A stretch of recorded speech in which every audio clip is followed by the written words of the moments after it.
Welcome to Mind Myself podcast, Conversations with E. I'm Esther, or you can call me E, and I'm the founder and visionary for this incredible platform called Mind Myself. It's all about complementary, holistic, and integrative health. And we have so many gifts for you, including conversations like the one we're about to have with our guest today. You can learn about complementary healthcare approaches. You can learn about health issues. There are blogs, podcasts, additional resources, etc. So make sure to come and visit us. You will find some great information, and our goal is to help you feel seen, heard, and supported as you become your own best health advocate. Today, our guest is joining us to talk about a really important subject that afflicts so many people around the globe, but particularly women. And before we get into that topic, please welcome Bridget Riggs. Welcome, Bridget. Thank you so much. Honored to be here. Thank you. Excellent. It's our pleasure. Tell us a little bit about who you are and how you came to this journey. Sure. Thank you for the question. My name is Bridget Riggs. I am the CEO and founder of Finding Coherence, and that was developed from getting to really know myself. You see, I had Hashimoto's, was diagnosed with it, and even though I was doing the meditations, eating healthy, all that, I still got sick. I was also working at Moffitt Cancer Center for 10 and a half years. And I really feel that, and back then I didn't really know energy work that well. The reason why I started with the cancer is because I thought I could help the world, get educated with the cancer and how to help themselves. But in reality, I saw a lot of different things that I couldn't stay there any longer, and not to mention how sick I was getting. So and it was difficult for me because I had a master's in molecular biology and it took me, 10 years to get this. And I thought, well, what am I doing if I got this degree for what? And so it was very frustrating, but I was getting so sick with the Hashimoto's, and I also was starting to enter menopause at the time too. So I decided, you know what?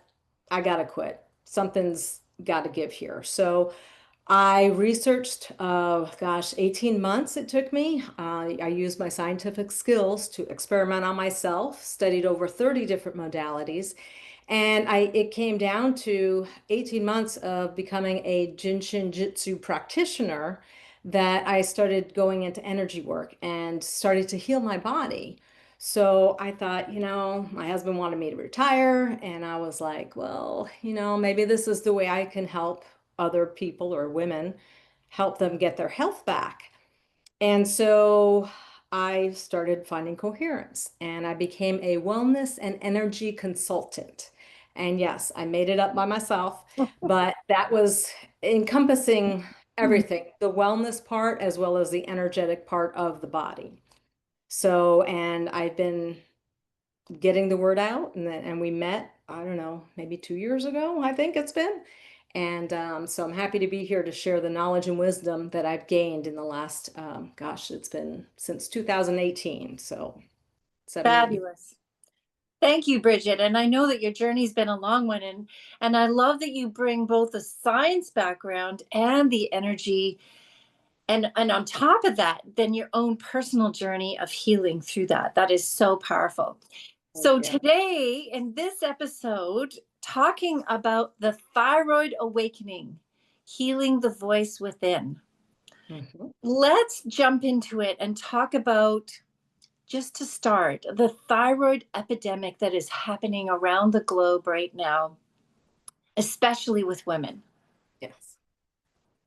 Yes, it's incredible. When I started doing the research, it was 1 out of 8 women that get diagnosed with a thyroid disease.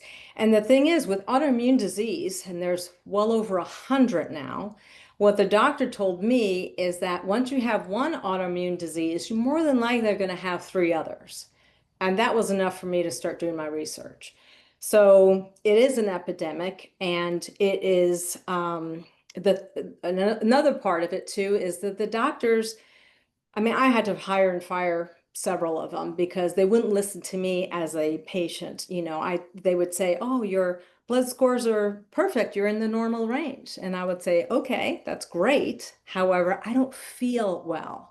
I have the chronic fatigue, waking up with different aches and pains. It's like I don't want to have this anymore. Let's find why this is happening."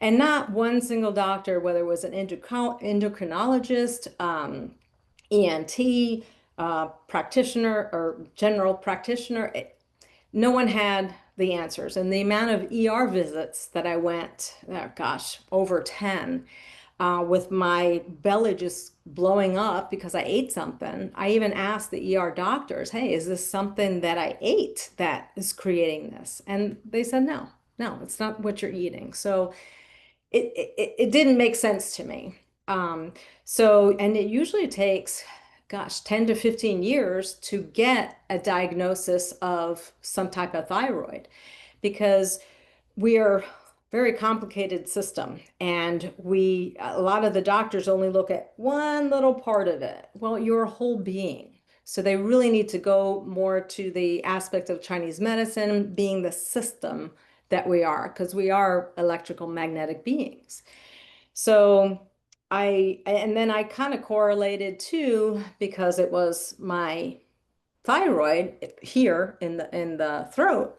I started getting into chakras and looking into energy work like that. And I really kind of put two and two together and realized that my throat chakra was being closed from my childhood, from being told, be quiet, we don't want to hear your opinion, all the things.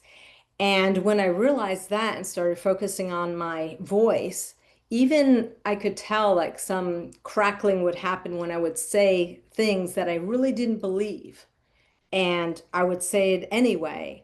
And that took me on a whole other path of really who I was. Wow. So, what I'm hearing, there's so many things that I believe, especially women, can relate to. Going to Mhm. your doctor saying, something's wrong. I don't feel right. I don't feel well. Oh, but all the tests say that you're normal, so you're good. No, but I'm really not. And I Right. love that you pursued it and said, I've got to go down this trail Yeah. because something is wrong and I'm not getting the answers that I need. And so now you've been on this journey, and I'm excited to where this conversation is going to go in terms of what you get to share with people. And you mentioned the throat chakra. For somebody, lots of people know what the chakras are, but some people don't.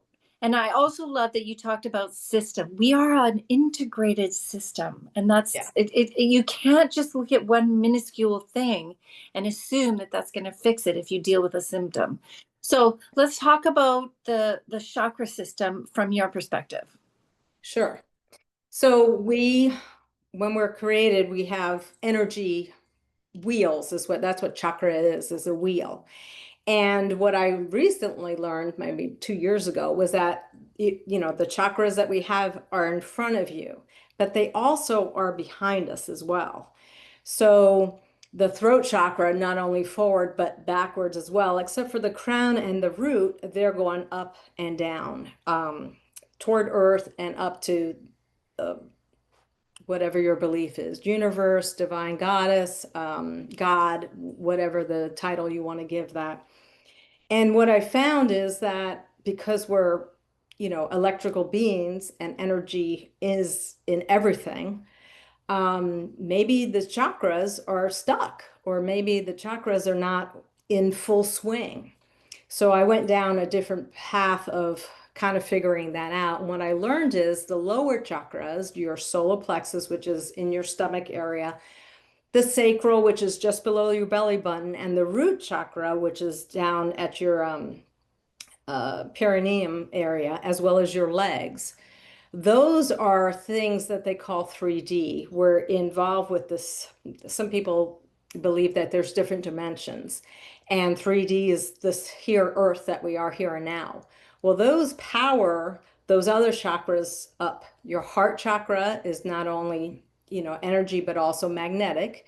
Then you have your throat and your third eye and your crown. Well, what I learned with the chakras is that, and also Jin Shinjitsu, your head is heaven. The neck connects heaven to earth. This is Gaia. This is our physical body. And when your chakras are not working in harmony with each other, they have blockages of some sort. Let's say, for example, your root chakra, that's your finances, your home, your stability, that can get stagnant or stuck. So what can we do to undo that? That was another journey that I went down. So everybody has the chakras. It's whether or not they're open or not, and how you're living your life. Are you mostly living in faith and praying all day and meditating all day, or you're doing the physical thing of being here on the earth and worker bee, doing? So uh this is an hour-long conversation that we could have. So Yeah. that's So that's it. that's awesome. I love that. I learned some new things there too. Let's talk about the throat chakra, particularly that's where the thyroid resides. So how does the throat chakra and the thyroid interconnect? So basically all the systems in your body are designated to a chakra. So if we're talking specifically about the throat chakra, it's your voice. And as women, I know myself, being Hispanic in science, I was told to be quiet. I was told to go back to my maiden name so I could be a little check in their system. I was told that my opinion doesn't matter.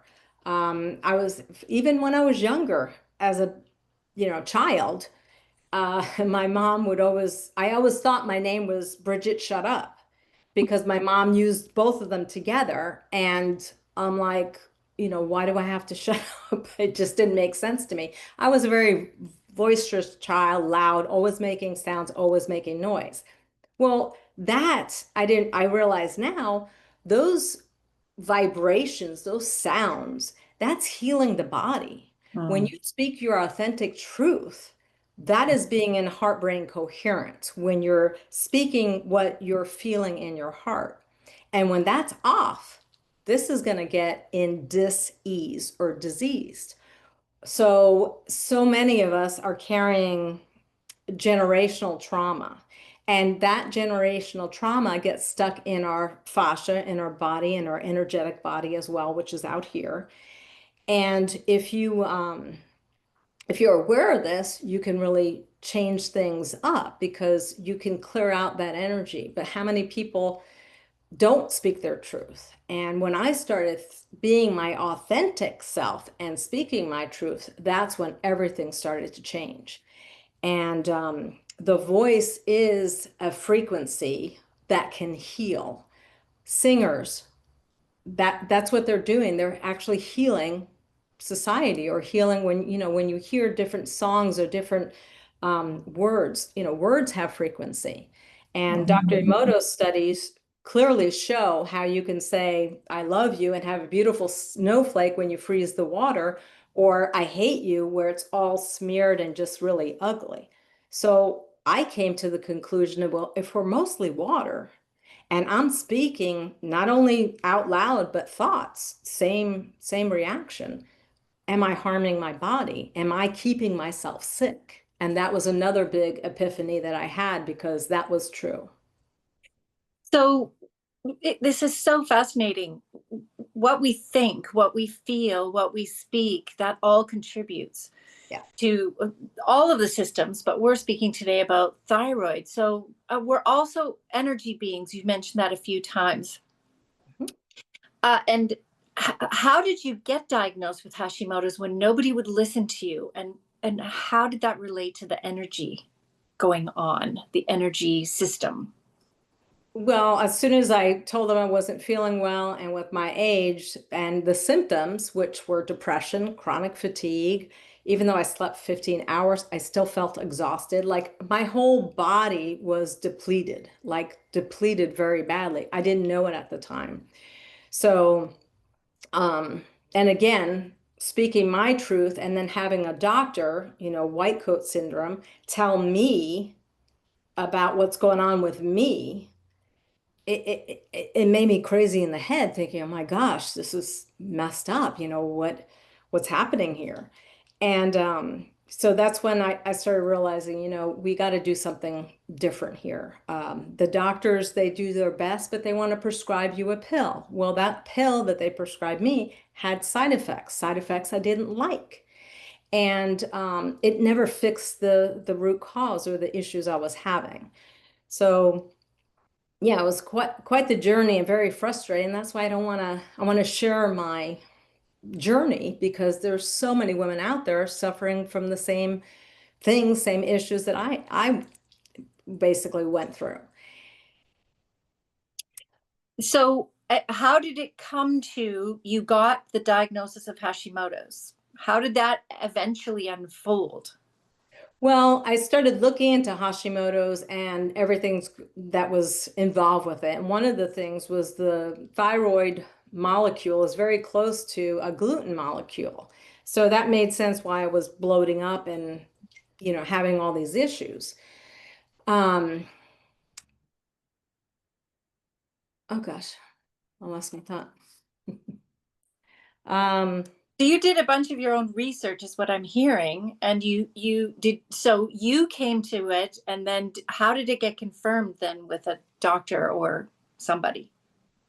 well, I kind of questioned the diagnosis because some of the symptoms were so and some of them were not. I did find out about Epstein-Barr, and that's a virus that a lot of people have. So I asked my doctor to check for Epstein-Barr, and she eventually did. This was my general doctor, and said that I did have an exposure at one time, though it wasn't active now. So from that, I went into, well, what are the symptoms with the virus? And I did many years later did more research and found out that with cancer and other disharmonies in the body, usually parasites and viruses can create that. But like we said earlier, so can my thoughts Mhm. and my actions because I thought completely different than I do now. Like I was very self-loathing with my thoughts and how I would talk to my body. I would damn my body. And that is not the way to heal. You have to do the opposite and come with love and thank your body when it's starting to break down or thank your body for the diagnosis. Because if it wasn't for that diagnosis, I wouldn't be where I am today doing all this research and being able to help other women. So, again, you know your body. The Mhm. doctor does not. He just sees your symptoms.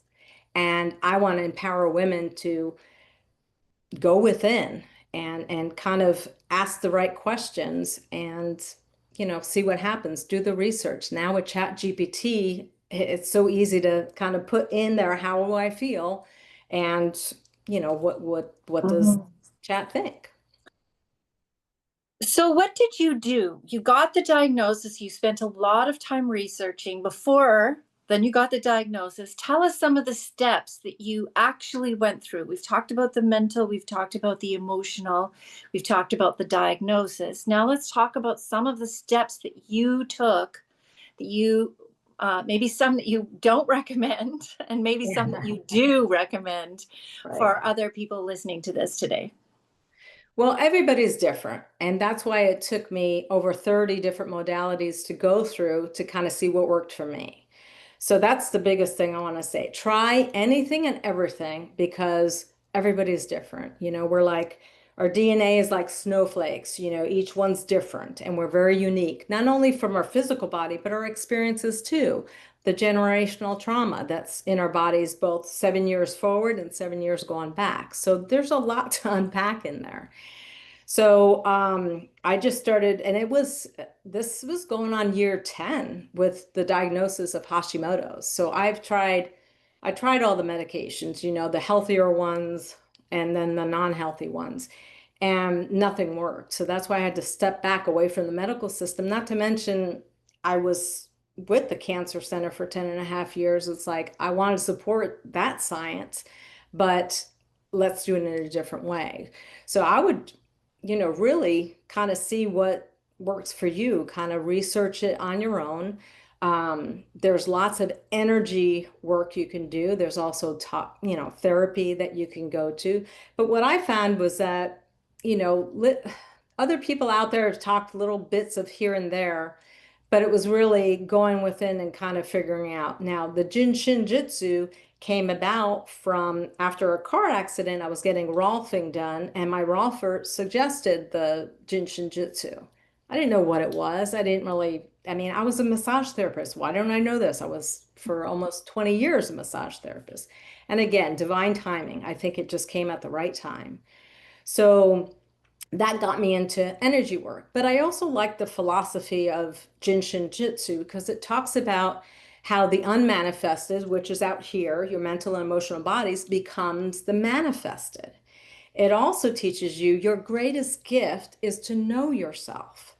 So I thought, this is pretty like apparent, like this is what I need to do.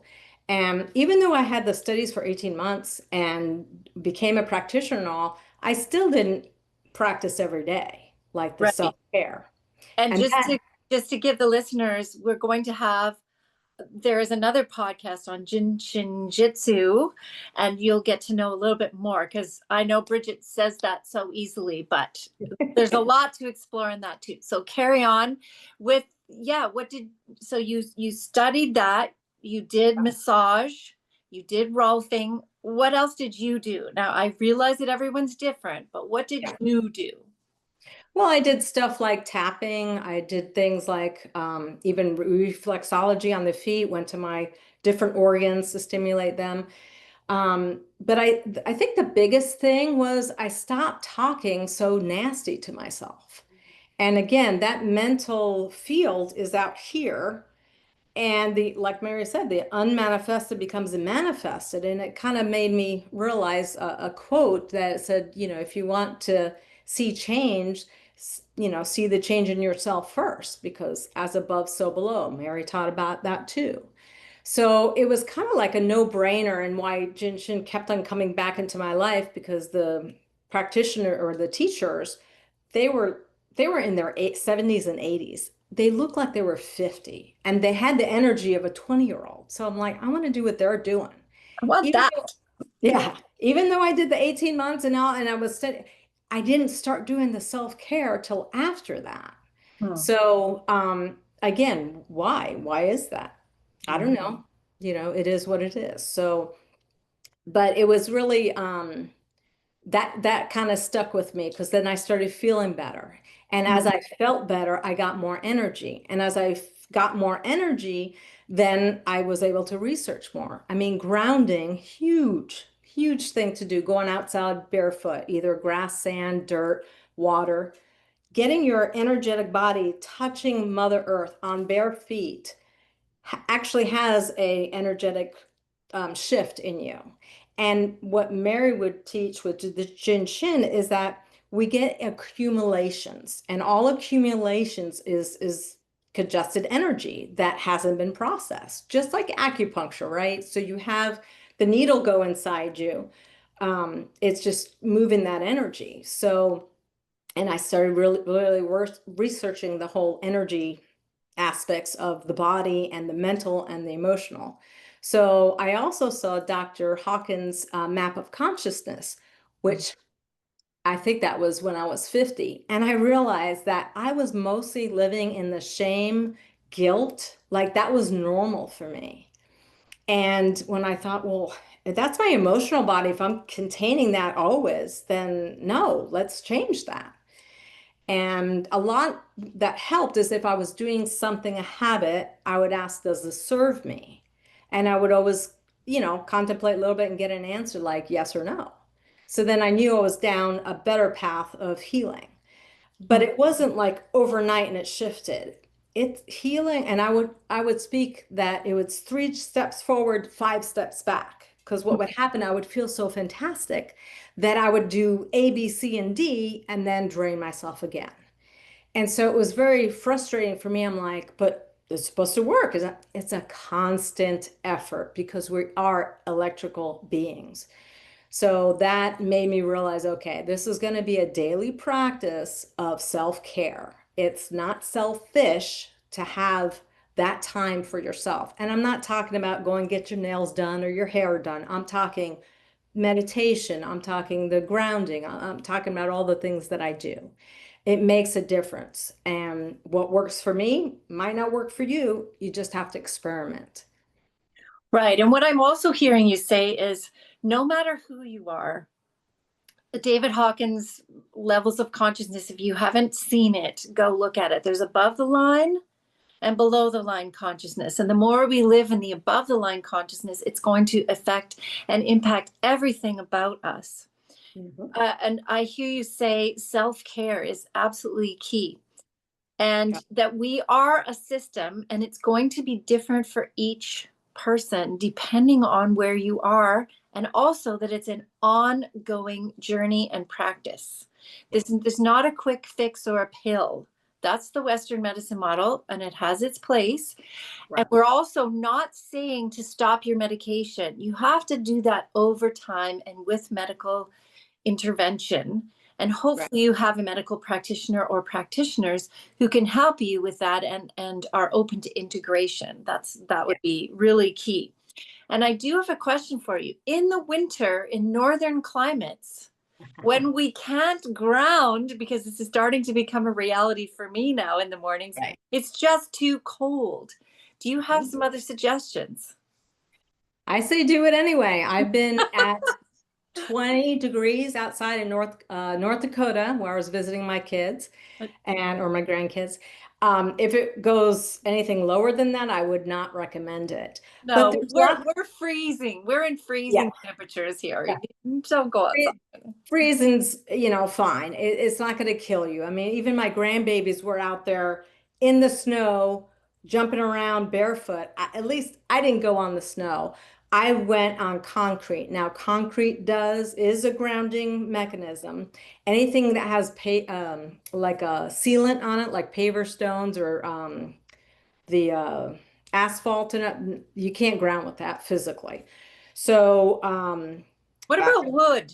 What about wood? Wood is an earth element. That's fine as long as the wood is very close to the earth. I mean, you could do a visualization where you go outside in your meditation and physically ground mentally. That's doable. But there's lots of products now out there, yoga mats, grounding sheets, socks, you name it. So do your research on what's going to work for you.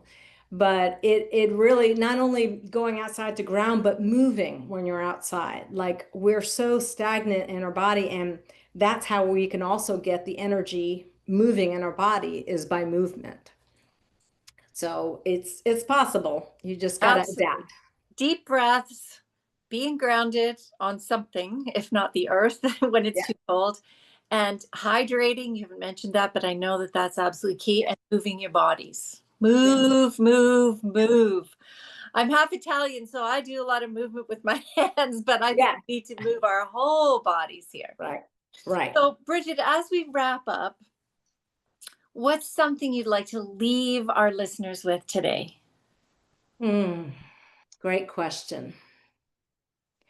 Your body can heal itself given the right environment, whether that environment is your family, your friends, whether it's going outside and being outdoors rather than indoors, speaking to yourself with love instead of any other way, it changes. So we're all frequency beings. Love yourself because it feels great. And as you become who you want to be in life, especially, after menopause and disease and all that, you can be the beacon of light for other women. And everything I teach, you can teach your family, you can teach, you can do it to your children, the dogs, the animals, you name it. It is possible. So love yourself. It's how this earth is going to shift. Thank you, Bridget. And I get the sense that all of these things that you have come to over time have healed you in your Hashimoto's and your thyroid, and you are functioning at a completely different level now. Is that true? Completely different. I mean, there might be a day or two, or if I would travel and come back home, there might be a little disharmony happening, and it's getting that attention. And any pain in your body is your soul telling you, take a pause, reset, listen to that voice, because that is your soul talking to you. And we don't have a soul, we are a soul in this body as a temple. So treat yourself well. Anything you put in, on, and around your body matters. So pay attention to all that, and your life will change, I guarantee you. Thank you for being here with us today, Bridget. So appreciate you and your energy. And we do this because you matter.